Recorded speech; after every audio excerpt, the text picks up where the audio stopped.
मांग और मांग के नियम, ये दोनों दो चीज है। मांग जो भी हम स्पष्ट किए, यहां है मांग के नियम। इसमें सर्वप्रथम अर्थशास्त्री का कहना हुआ कि higher the price lower the demand, and lower the price higher the demand, lower the price higher the demand. मूल्य के कीमत के बढ़ने से मांग में कमी आती है और कीमत के घटने से मांग में वृद्धि आती है। ये सामान्य परिभाषा दे दिया गया। संभवतः ड्यूपिट महोदय सर्वप्रथम ये परिभाषा बताए, फिर बेनहम आए, फिर प्रोफेसर मार्शल आए। इस तरह आते रहे, अभी तक इस सब पर संशोधन हो ही रहा है, रिसर्च हो ही रहा है, इन्वेस्टिगेशन हो ही रहा है। तो higher the price lower the demand और lower the price higher the demand, ये लॉ ऑफ डिमांड के रूप में दे दिए। लेकिन प्रोफेसर मार्शल का युग जब आया तो उन्होंने इस परिभाषा को गलत बताया, कहा यह सर्वथा लागू नहीं होगा। हायर द प्राइस, मूल्य बढ़ रहा है, लेकिन किसी एरिया विशेष में अगर ये र्यूमर हो जाए कि यहां बाढ़ आ ही जाएगा अभी, तो अपने जरूरत की वस्तु को ज्यादा से ज्यादा लोग स्टोर करना शुरू कर लेता है। चाहे बाजार में कीमत कितना भी हो जाए, जरूरत की वस्तु का स्टोर करना शुरू कर देता है। तो विशेष परिस्थिति में जहां की आ गया ये संभावना कि बाढ़ आ जाएगा, तो इस स्थिति में आदमी स्टोर करना शुरू कर दिया। अभी गर्मी का समय है, अगर ये र्यूमर हो जाए कि ओआरएस आना बंद हो जाएगा, ये र्यूमर हो जाए कि ओआरएस आना बंद हो जाएगा, इलेक्ट्रो पाउडर आना बंद हो जाएगा, तो आदमी चाहेगा कि ज्यादा से ज्यादा अभी हम खरीद के स्टोर कर लें कि मेरा गर्मी से सीजन कट जाए। तो ओआरएस का दाम कितना भी बढ़ जाए, दुकानदार कितना भी लेना शुरू कर दे, अपने क्षमता से आदमी उसको स्टोर करना शुरू कर देगा। तो इस स्थिति में ये लागू नहीं होता है।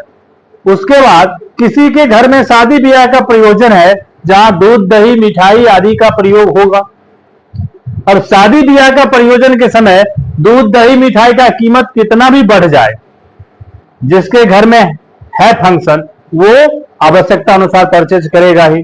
मांग के प्राइस के बढ़ने से उसके डिमांड पर कोई फर्क नहीं पड़ेगा।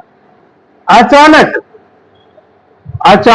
हमारे आसपास के इलाके में बाढ़ आने वाला है, तो वहां का कुछ आबादी हमारे एरिया में आ गया किसी तरह रहने, तो हमारे एरिया में अभी जो टर्नओवर होता था अचानक बढ़ जाएगा। तो अचानक पॉपुलेशन बढ़ने से जो टर्नओवर बढ़ेगा तो प्राइस बढ़ जाएगा, है ना। तो अचानक जनसंख्या के बढ़ जाने से यह नियम लागू नहीं होगा। कुछ प्रतिष्ठा सूचक चीज है, जैसे शादी ब्याह में सोना चांदी वगैरह देना है, ये अक्सर आदमी का सोच होता है। अब सोना 30,000 से अभी 70,000 पे आ गया, फिर भी आदमी खरीदता ही, जिसके घर में शादी ब्याह है उसको खरीदने में कोई चेंजिंग नहीं आया है ना।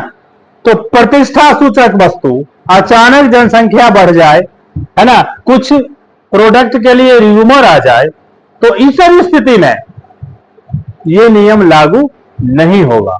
ये प्रोफेसर मार्शल बता दिया। और तब वो इस डिफिनीशन में एक शब्द जोड़े, if all remaining will be same, if all remaining will be same then higher the price lower the demand and lower the price higher the demand. यदि अन्य बातें समान हो तो कीमत के बढ़ने से मांग में कमी होगी और कीमत के घटने से मांग में वृद्धि होगी। मतलब अभी जिस आबादी, जिस सराउंडिंग, जिस इन्वायरमेंट पे हम आकलन कर रहे हैं, कल भी वही सब कुछ हो तब ये नियम लागू होगा। आज से कल में अगर बहुत ज्यादा चेंज आ जाए तो ये नियम लागू नहीं होगा। ठीक है, तो ये है law of demand. Higher the price lower the demand, lower the price higher the demand, जिसमें प्रोफेसर मार्शल के द्वारा जोड़ा गया इस डेफिनेशन को और स्ट्रॉन्ग बनाने के लिए। If all remaining will be same then higher the price lower the demand and lower the price higher the demand. और इस नियम को सीजर का नियम वो बताए। सीजर कैंची, कैंची का नियम वो एग्जाम्पल दिए। एग्जाम्पल में वो बताए कि ये देखिए, ये ओपन सीजर मान लीजिए, सीजर खुला हुआ है कैंची। ओपन सीजर अगर प्राइस हाई है, यहां है ऊपर, तो उस वस्तु का डिमांड नीचे होगा, यानी प्राइस इंक्रीज रहेगा, प्राइस बढ़ते रहेगा तो डिमांड घटेगा, और यदि प्राइस कम रहेगा तो उस वस्तु का डिमांड बढ़ेगा। ये एक एग्जाम्पल दिए वो। ठीक है, तो ये अब सीजर का रूल बताएंगे। इसी चीज को वो एक लाइन में दिए, यहां पे बताइए दिए कि ओ एक्स और ओ वाई, ओ एक्स पर डिमांड और ओ वाई पर प्राइस इंडिकेट किए। ठीक है, अब माना जाए कि अभी बाजार में किसी वस्तु का कीमत OP1 है। इस स्थिति में हमारे द्वारा डिमांड किया जाता है OD1। प्राइस घट गया, यानी OP1 से OP2 हो गया, प्राइस घट गया तो डिमांड बढ़ गया, OD1 से OD2 हो जाएगा। ठीक है, ठीक इसके विपरीत घटने के बजाय यदि बढ़ जाए, प्राइस यदि बढ़ जाए तो ये OP1 के जगह OP0 हो जाए तो डिमांड भी घट के OD0 हो जाएगा। ठीक है, तो एक पहले हम डिटरमाइन किए कि ये प्राइस है OP1 जिस पर OD1 वस्तु डिमांड होता है। अब प्राइस यदि घट गया, OP1 से OP2 हो गया, तो डिमांड हमारा बढ़ के OD1 से OD2 हो गया।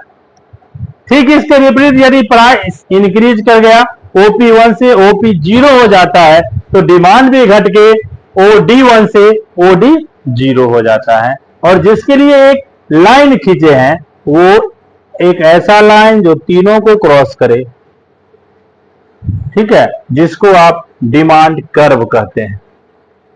डिमांड कर्व, मांग वक्र।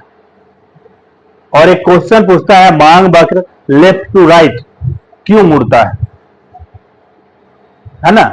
तो ये चीज आगे हम डिस्कशन करेंगे। इसी को एक और टेबल के माध्यम से आप स्पष्ट करें। टेबल को दो भाग में आप बांट लें। ये इंक्रीज प्राइस और ये डिक्रीज प्राइस का, और इस दोनों ही कैटेगरी में आप एक तरफ प्राइस और एक तरफ क्वांटिटी, एक तरफ प्राइस और एक तरफ क्वांटिटी डालते हैं।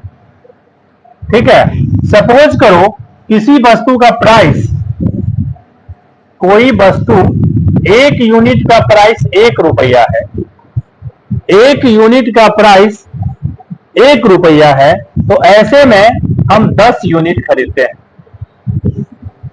ठीक है, 1 रुपया से प्राइस बढ़ गया, 2 रुपया हो गया, तो हम 8 यूनिट खरीदेंगे। 2 रुपया से प्राइस बढ़ के 3 रुपया हो गया, तो हम 6 यूनिट खरीदते हैं। 3 रुपया से घट के बढ़ के 4 रुपया हो गया, तो हम 4 यूनिट खरीदते हैं। उसके बाद 2 रुपया हो गया, तो हम 2 यूनिट, 4 के बाद 5 रुपया हो गया, तो हम 2 यूनिट खरीदते हैं।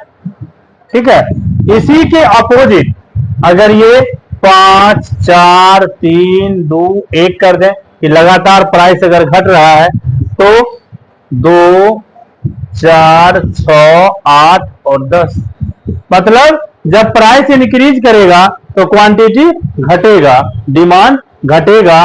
जब प्राइस क्वांटिटी की जगह डिमांड ही कर दें तो अच्छा है, और जब प्राइस घटेगा तो डिमांड बढ़ेगा। क्लियर? तो ये हमारा लॉ ऑफ डिमांड है जिसका थ्योरी अभी अब थोड़ा थोड़ा लिखो।